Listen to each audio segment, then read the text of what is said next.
आता पावसाळा सुरू आहे आणि पावसाळा म्हटलं तर आपल्याला भरपूरशा समस्यांना तोंड द्यावं लागतं. बरेचदा आपण बघतो की पावसाळ्यामध्ये कपडे वाळत घालण्याची सर्वात मोठी समस्या असते.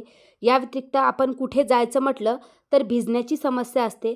अशा कितीतरी प्रॉब्लेम्स असतात ज्या पावसाळ्यात आपल्या प्रत्येकाला फेस करावे लागतात. जसं पावसाळ्याचे फायदे आहे त्याचप्रमाणे काही तोटेही आहे. पण त्यासाठी जर आपल्याला काही टिप्स आणि हॅक जर माहिती असेल तर या पावसाळ्यात येणाऱ्या ज्या काही समस्या आहेत त्यांना आपण इझिली टाटा बाय बाय करू शकतो. नमस्कार मैत्रिणींनो, मी अंकिता आणि तुमचं पुन्हा एकदा स्वागत करते आपल्या यूट्यूब चॅनल स्मार्ट टिप्स मराठीमध्ये. आजच्या व्हिडिओमध्ये मी तुमच्यासोबत पावसाळ्याशी रिलेटेड काही टिप्स अँड हॅक शेअर करणार आहे. त्या नक्कीच तुम्हाला हा पावसाळा त्याचबरोबर सगळे सीझन चांगल्या प्रकारे घालवण्यास मदत करतील. चला तर मग कुठलीही वेळ न घालवता व्हिडिओला सुरुवात करूया.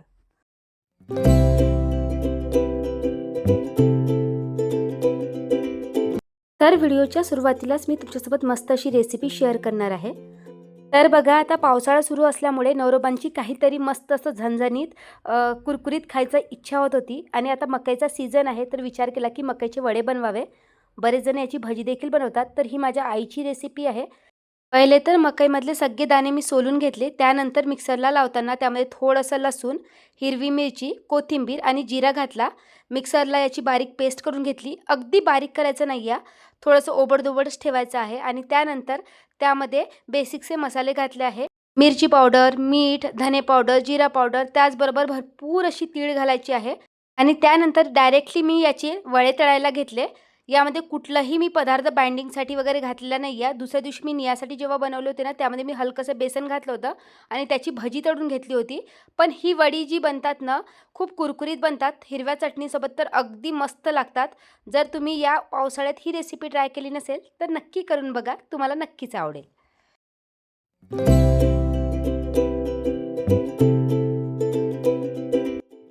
मित्रांनो, सहसा पावसाळा आला की प्रत्येक घरातली सर्वात मोठी समस्या असते की कपडे कुठे वाळत घालायचे. कधी पावसाळ्यात काय होतं की रेग्युलर पाऊस असतो. 3-4 दिवस रेग्युलर पाऊस असला की मग कपड्यांचा घरभर पसारा असतो. कुठे वाळत घालावं हेही कळत नाही. आणि कपडे जर व्यवस्थित सुकले नाही तर मग त्यामधून येणारा जो कुपट वास असतो ना, तो अगदी घाण असतो. तर त्यासाठी ना तुम्ही अशा प्रकारचा एखादी स्टँड विकत घेऊ शकता. जसं आता सध्या तरी माझी छोटी फॅमिली आहे आणि आम्ही रेग्युलर कपडे हे टेरेसवरच वाळत घालतो. फक्त पावसाळ्यातच सर्वात मोठी समस्या असते. त्यामुळे मी अगदी छोटा असा स्टँड घेतलेला आहे. या सेम स्टँडमध्ये तुम्हाला मोठा देखील साईज मिळेल. पण हा स्टँड मला का बरं युजफुल वाटतो की हा अशा प्रकारे फोल्ड होतो. या व्यतिरिक्त हा जो स्टँड आहे तो पूर्णपणे स्टील मटेरियलने बनलेला आहे. तसं तर मार्केटमध्ये आजकाल खूप वेगवेगळे स्टँड मिळून जातील. पण तुम्हाला जेव्हाही कुठलाही स्टँड घ्यायचा असेल, जसं तुम्ही ऑनलाईन विकत घेत असाल किंवा लोकल मार्केटमधून विकत घेत असाल, जसं मी हा जो स्टँड आहे तो लोकल मार्केटमधून घेतला होता आणि 2 वर्ष पूर्ण झालीत. जर का तुम्हाला कुठलाही कपड्याचा स्टँड विकत घ्यायचा असेल तर नेहमी थोडीशी स्टडी करा.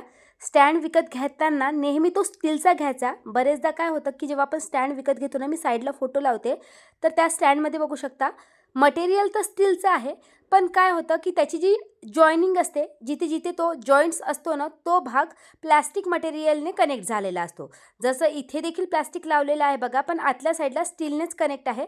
त्यामुळे हा स्टँड जरी उन्हात ठेवला तर प्लॅस्टिक मटेरियल जे असतं ना, ते क्रॅक होऊन तुटून जातं. पण आतल्या साईडला स्टील असल्यामुळे या स्टँडवर काहीही फरक होणार नाही. बघा, जसं या स्टँडला पाहून कोणी म्हणणार की हा 2 वर्ष जुना स्टँड आहे आणि बरेचदा आम्ही याला उन्हातही ठेवलेले आहे, तरी देखील हा दिसायला नवीन दिसतो. आणि सर्वात महत्त्वाचा म्हणजे कुठलंही तुम्ही स्टँड विकत घ्या, पण ते फोल्डेबल घ्या, जेणेकरून त्याची गरज नसताना तुम्ही त्याला कुठल्याही कोपऱ्यामध्ये फोल्ड करून ठेवू शकता. हा स्टँड फक्त तुम्हाला पावसाळ्यातच उपयोगी ठरत नाही, तर प्रत्येक सीझनमध्ये उपयोगी ठरतो. जसं आता पावसाळा सुरू आहे, तर मी काय करते की दिवसाच वॉशिंग मशीन लावून घेते आणि रात्री मात्र झोपताना स्टँडवर कपडे वाळत घालत असते. वरती फॅन सुरू केला की सकाळ होतपर्यंत पूर्ण कपडेही सुकतात आणि फॅन सुरू असल्यामुळे बरेचदा कपड्यांना कुपट वास देखील येत नाही. या व्यतिरिक्त बरेचदा कपडे काय होतं की उन्हात सुकत घातल्यानंतर देखील त्यामध्ये कुपट वास येतो. जसं किचन टॉवेल्स असतात, आपण वॉशिंग मशीनला लावू किंवा हाताने देखील धुवू किंवा आपले कपडे देखील असतात. पावसाळ्यामध्ये स्पेशली फॅनमध्ये वाळत घाला. कधी-कधी उन्हात देखील वाळत घातल्यानंतर देखील कपड्यांमध्ये कुपट वास येतो, कारण कडक ऊन नसते. तर त्यासाठी एक सिंपल सोल्युशन, जसं तुम्ही कपडे वॉश करायला टाकत आहे किंवा कपडे भिजवून ठेवत आहे बकेटमध्ये, तर त्यामध्ये थोडंसं डिटर्जंटमध्ये कम्फर्ट नावाचं हे लिक्विड मिळतं, ते थोडंसं मिक्स करायचं. यामुळे ना कपड्यांना एवढा सुंदर सुगंध येतो ना. बाकी सीझनमध्ये तर मी हे लिक्विड वापरत नाही, पण स्पेशली पावसाळ्यामध्ये किचन टॉवेल्स वॉश करण्यासाठी आणि आपले रोजचे कपडे देखील वॉश करण्यासाठी मी हे नेहमीच लिक्विड वापरते. तुम्ही जर वापरत नसाल तर नक्की वापरून बघा.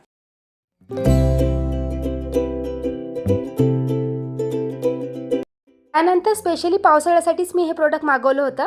छोटासा डब्बा पाहून तुम्हाला काय वाटत असेल, पण ही आहे छत्री. तर ही एक फोल्डेबल मिनी अम्ब्रेला आहे आणि बघा याला एक बॉक्स दिलेला आहे. त्या बॉक्सला बघून वाटतच नाही की यामध्ये छत्री असेल. आणि बघा मी या छत्रीला ओपन करून दाखवते. खूप छान अशी छत्री बनलेली आहे आणि मटेरियल तर एक नंबर आहे.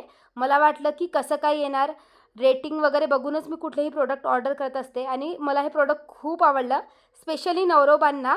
आणि या छत्रीला कुठेही वागवायचं म्हटलं तर टेन्शन नाही. जसं बाहेर वगैरे आपण जायचं म्हटलं तर मग ओली छत्री कुठे कॅरी करायची, हा सर्वात मोठा प्रश्न असतो. पण या छत्रीच्या बाबतीत नाही. याला कवरही दिलेला आहे. या व्यतिरिक्त वरती एक बॉक्स आहे जो तुम्ही कुठल्याही छोट्या मोठ्या बॅगमध्ये टाकून नेऊ शकता. या व्यतिरिक्त सर्वात महत्त्वाचं म्हटलं तर छत्रीचं जे मटेरियल आहे ना ते जाडं आहे, त्यामुळे मला आवडलं. या छत्रीमध्ये खूप सारे कलर्स देखील होते, पण माझ्या मुलीला लॅव्हेंडर कलर आवडतो, त्यामुळे मी हाच कलर मागवला आणि मला तर खूप जास्त आवडली ही छत्री. जर तुम्हालाही असले कसले प्रोडक्ट आवडत असेल तर नक्की घ्या. आणि माझ्यापेक्षा नवरोबांना सर्वात जास्त आवडली. तर बघा याला फोल्ड करायला देखील खूप सोपं आहे. नंतर काही प्रोडक्ट असतात की फोल्ड करायला खूप त्रास जातो, पण हे बघा लवकर लवकर असं फोल्डही होतं. या व्यतिरिक्त त्याला जे पॅकेट दिलेलं आहे, जर छत्री ओली असेल तर ती त्या पॅकेटमध्येच ओली असते. म्हणजे आपली बॅग वगैरे ओलं होण्याची टेन्शन राहत नाही. त्यानंतर याला एक अशा प्रकारचा डब्बा दिलेला आहे. तुम्ही कुठल्याही छोट्याशा बॅगमध्ये जरी याला टाकून नेलं ना तरी तुम्हाला ती हातात कॅरी करावी लागत नाही. त्यामुळे हे प्रोडक्ट मला खूप युजफुल वाटलं. जर तुम्हाला बघायचं असेल तर मी डिस्क्रिप्शन बॉक्समध्ये लिंक देते, त्यावरून तुम्ही चेकआउट करू शकता.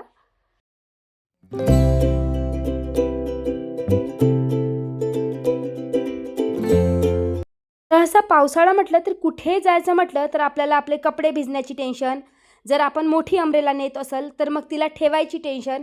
या व्यतिरिक्त सर्वात महत्त्वाचं म्हणजे आपला मोबाईल. आपण एकदाची भिजलेलो चालतो, पण आपला मोबाईल मात्र व्यवस्थित असायला हवा. त्यासाठी ही सिंपल टिप तुम्ही ट्राय करू शकता. अशा प्रकारचं ना एक कवर लोकल मार्केटमध्ये किंवा तुम्हाला ऑनलाईनही मिळून जातील. तर अशा प्रकारचा एक कवर घ्या. हा 100 रुपयाला काहीतरी मी लोकल मार्केटमधूनच घेतलेला होता. जसं इकडे देहरादूनला भरपूर पाण्याचे ठिकाण आहे.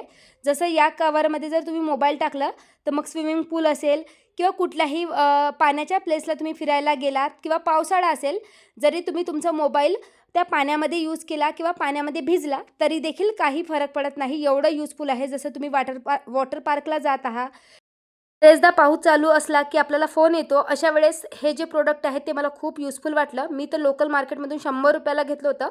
ऑनलाईन जर मला लिंक मिळाली तर मी नक्कीच टॅग करेल. त्याचबरोबर कुठेही बाहेर जायचं म्हटलं ना तर मी हा मोबाईल कवर नेहमी कॅरी करते. त्याचबरोबर अशा प्रकारची एक कॅरी बॅग देखील ठेवते, जेणेकरून कुठलीही हातातली वस्तू इम्पॉर्टंट असेल तर ती कॅरी बॅगमध्ये टाकता येईल. बरेचदा आपल्याकडे थोडी मोठी छत्री असेल तर ती ओली झाली तर हातात कॅरी करावी लागते, किंवा बरेचदा मोबाईल कवर नसेल तर तो आपण या कॅरी बॅगमध्ये कवर करू शकतो. त्याचबरोबर ही छोटीशी माझ्याकडची मिनी छत्री मी अशा प्रकारे बॅगमध्ये टाकून फिरायला निघत असते.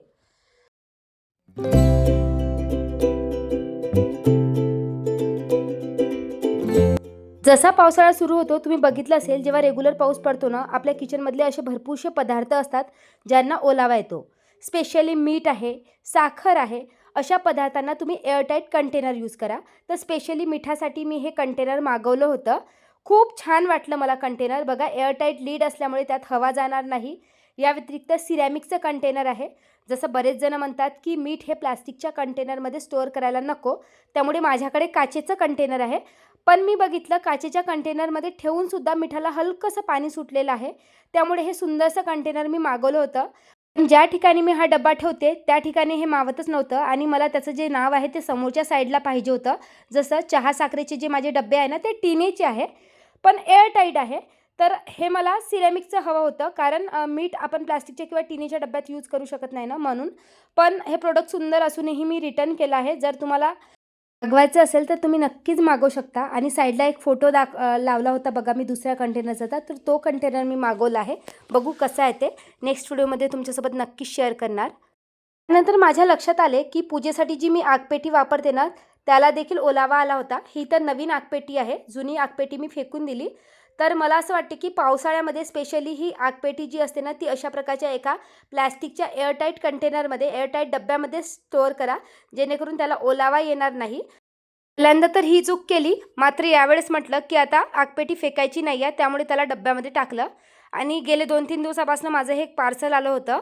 तर बघा आता पावसाळा म्हटलं तर आपल्या घरातले जे फळं असतात त्यांना देखील चिलटे लागतात, छोटे छोटे किडे त्याच्यावर फिरत असतात. म्हणूनच ही फ्रूट बास्केट मी मागवली. तर तुम्ही बरेचसे यूट्यूब व्हिडिओजमध्ये किंवा रील्समध्ये ही फ्रूट बास्केट बघितली असेल. बघा क्वालिटी वगैरे खूप छान रिसीव झाली, दिसायलाही अगदी छान आहे. पण नवरोबांना मात्र हे प्रोडक्ट आवडलं नाही. ते म्हणाले की अगदी पिंजऱ्यासारखंच दिसतं आहे. या व्यतिरिक्त मी नोटीस केलं की याला जी जाळी दिलेली आहे ना ती थोडीशी मोठी आहे, मीन्स मोठे मोठे छिद्र आहे. दिसायला वगैरे छान होती, क्वालिटी छान होती, तरी देखील नवरोबांना आवडलं नाही. त्यामुळे हे प्रोडक्ट मी रिटर्न केलेलं आहे.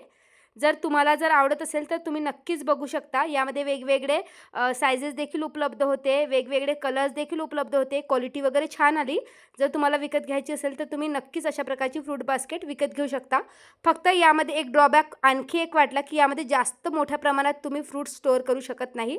जर तुमची छोटी फॅमिली असेल आणि तुम्ही रोज नेहमी 1-2 दिवस आड फ्रेश फ्रूट आणत असाल तर मग नक्कीच जमेल. पण जास्त प्रमाणात जर फ्रूट स्टोअर करायचं म्हणेल तर मग हे छोटं पडतं. त्यामुळे हे प्रोडक्ट मी रिटर्न केलं. नाहीतर बास्केट दिसायला खरंच सुंदर आहे.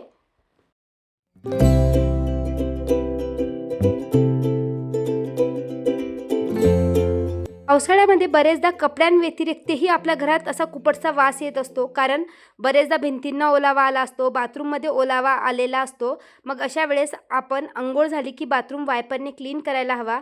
जर अलमारीमध्ये कपड्यांमध्ये कुपट वास येत असेल तर तुम्ही अशा प्रकारे डांबर गोळ्या त्यामध्ये ठेवू शकता, जेणेकरून जो काही घाणेरडा वास असेल ना तो निघून जाईल. जसं बाथरूम झाले, बाथरूममध्ये देखील तुम्ही डांबर गोळ्या अडकवून ठेवू शकता किंवा जर आपलं बेसिन आहे किंवा आपले ड्रेनेज असतात तिथे देखील ठेवू शकता. किचनमधलं जे ड्रेनेज आहे त्यामध्ये देखील जरी तुम्ही डांबर गोळ्या टाकून ठेवल्या ना तर जो काही कुपट वास आहे किंवा जो ओलाव्याचा वास आहे ना तो निघून जातो. अशी बघा ही माझी शूजची अलमारी. यामध्ये आम्ही रोज वापरणारे शूज ठेवत नाही. रोज वापरणारे शूज पायऱ्यावर काढलेले असतात. पण जे नवीन शूज आहे त्यामध्ये देखील ही अलमारी बंद असल्यामुळे बरेचदा वास येत असतो. कधी-कधी तर मी याचे दरवाजे ओपन करून ठेवत असते. पण तो वास नाहीसा करण्यासाठी मी त्यामध्ये देखील या डांबर गोळ्या ठेवलेल्या आहे. कपाटामध्ये तुम्ही जर तुमच्याकडे जुने मास्क असेल तर त्याच्या थ्रू अशा प्रकारे दरवाजाला जर अडकवून ठेवलं तरी देखील चालेल. या व्यतिरिक्त तुम्ही जर डांबर गोळ्या ठेवत नसेल तर कापडाच्या गोळ्या ठेवल्या तरी चालेल. या व्यतिरिक्त पावसाळा म्हटलं ना तर लाकडी वस्तू देखील चांगल्या प्रकारे मेंटेन कराव्या लागतात. जसं बघा माझा हा पोळपाट जुना आहे. आता जर तो व्यवस्थित सुकवला नाही तर त्यामध्ये देखील फंगस येतात. त्यामुळे यावेळेस मी ऑर्डर करताना मार्बलचा पोळपाट मागवला होता, जो तुमच्यासोबत मी जुन्या व्हिडिओमध्ये शेअर केला आहे. या व्यतिरिक्त आपल्या घरात चॉपिंग बोर्ड असतात, कितीतरी लाकडी वस्तू असतात, ज्या वापरत जर असाल तुम्ही तर लगेच त्या ड्राय करा आणि नंतर फॅनमध्ये सुकत घालायला ठेवा, जेणेकरून त्यामध्ये फंगस येणार नाही.